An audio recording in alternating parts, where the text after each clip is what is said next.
You can easily see the written transcripts of people's videos.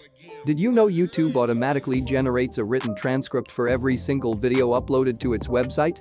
That's right, and anyone has access to that transcript unless the user manually hides it from viewers. To see a video's transcript, open the video on YouTube and click the three dots to the far right of the video title.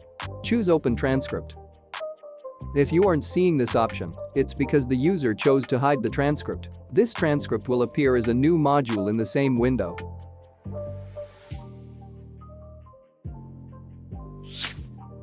YouTube automatically adds a transcript to every video.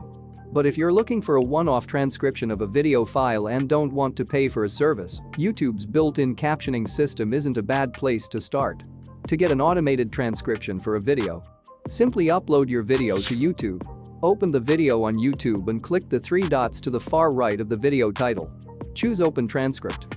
The transcript will appear as a new module in the same window. You can always clean it up later.